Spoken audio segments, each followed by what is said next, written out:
IIT बॉम्बेवरून आता वाद चिघळताना पाहायला मिळतोय. मनसे अध्यक्ष राज ठाकरे यांनी आज फेसबुक पोस्ट लिहित भाजपवर एक प्रकारे टीका करण्याचा प्रयत्न केला. मुंबई महानगरपालिकेच्या निवडणुकांच्या आधी मराठीची आठवण अनेक नेत्यांना होत असते आणि भावनिक अशा प्रकारची आव्हानं ही महानगरपालिकेच्या निवडणुकीच्या आधी काही नेते करत असतात. माझा राज ठाकरेंना हा सवाल आहे की आपण बॉम्बे हायकोर्ट बद्दलची टिप्पणी केलेली आहे, आपण तीच टिप्पणी बॉम्बे स्कॉटिश बद्दल करणार का? आणि जर आपली तीच टिप्पणी बॉम्बे स्कॉटिश बद्दल असेल, मग आपली मुलं ही बॉम्बे स्कॉटिशमध्ये शिकली होती, मग आपण मराठी शाळेमध्ये त्यांचा दाखला न घेता बॉम्बे स्कॉटिशमध्ये आपल्या मुलांना शिकवलं होतं, किंवा आपल्या मुलांनी 11वीमध्ये कॉलेजमध्ये मराठीचं ऑप्शन असतानाही जर्मन हा स्कोरिंग सब्जेक्ट आहे म्हणून जर्मन हा सब्जेक्ट निवडला होता. मग याच्यावर आपलं काय म्हणणं आहे? आणि त्यामुळे ही दुटप्पीपणाची भूमिका आहे. किमान आपल्या मुलांचं ॲडमिशन हे बॉम्बे स्कॉटिशमध्ये नाही घेतलं, परंतु आपण किमान आपल्या तिसऱ्या पिढीचं म्हणजे नातवाचं ॲडमिशन हे बालमोहन विद्यामंदिरच्या मराठी शाळेमध्ये घ्याल अशी आमची अपेक्षा आहे. आणि त्यामुळे आमची आपल्याला एवढीच विनंती आहे की अशी भाषा आणि प्रांताच्या आधारावरती समाजामध्ये तेढ निर्माण आपण करू नये.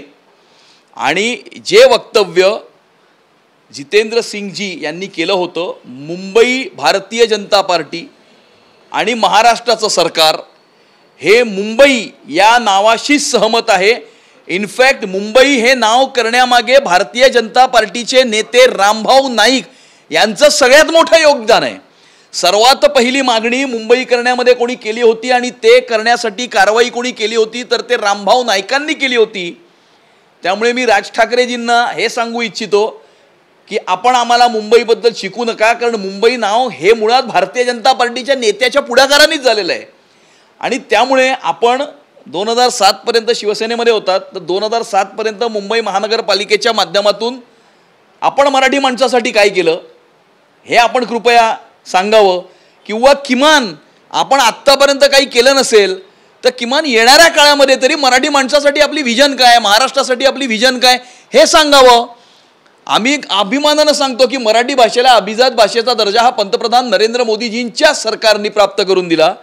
आणि बीडीडी चाळीमध्ये राहणाऱ्या मराठी माणसाला त्या मुंबई शहरातून हद्दपार होऊ न देता 560 फुटाचं घर त्याच दक्षिण मुंबईमध्ये, त्याच वरळीमध्ये हे भारतीय जनता पार्टी आणि महायुतीच्या सरकारनीच मिळवून दिलं. हे आम्ही अभिमानानं सांगतो. आपल्याकडे केलेलं कुठलं काम नसेल सांगायला, पण किमान भविष्यात काय करणार हे तरी सांगा, एवढीच माझी त्यांना विनंती. त्यांनी असं म्हटलंय की ज्या पद्धतीने हे वक्तव्य समोर आलेलं आहे त्यामुळे त्यांचे वरिष्ठांची जी काही मानसिकता आहे त्या मानसिकतेच्या नुसार हे बोलत आहेत असंही त्यांनी. नाही, आमच्या वरिष्ठांची हीच मानसिकता आहे की पंतप्रधान नरेंद्र मोदीजींनी मराठी भाषेला अभिजात भाषेचा दर्जा प्राप्त करून दिला. याच्यातनं आमच्या वरिष्ठांची काय मानसिकता आहे हे स्पष्ट होतं.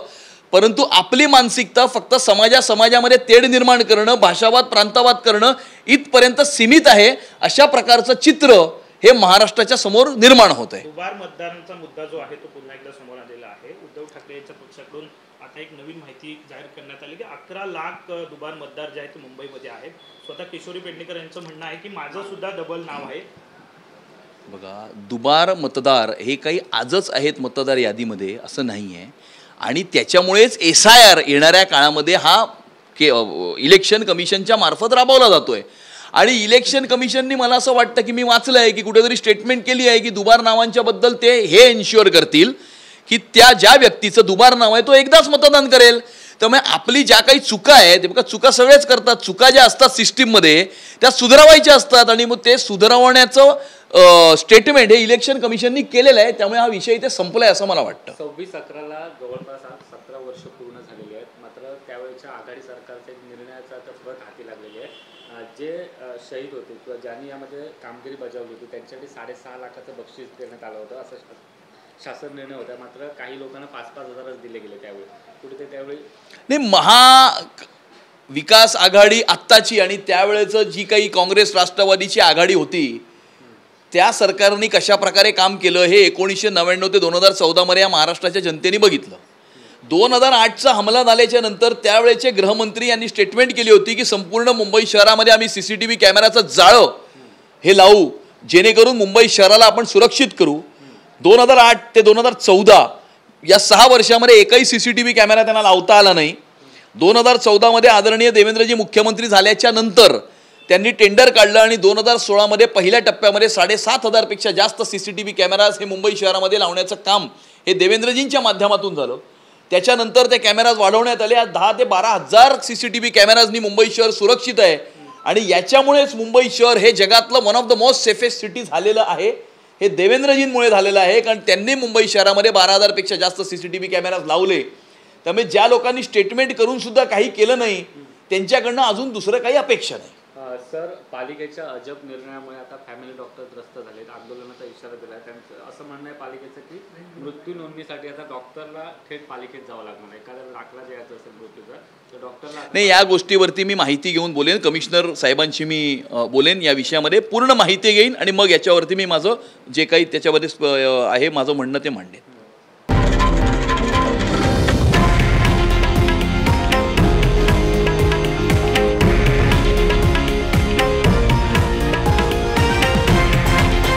हे आहे देशातील नंबर 1 न्यूज नेटवर्क आणि आपण पाहत आहात TV9 मराठी, एकमेव.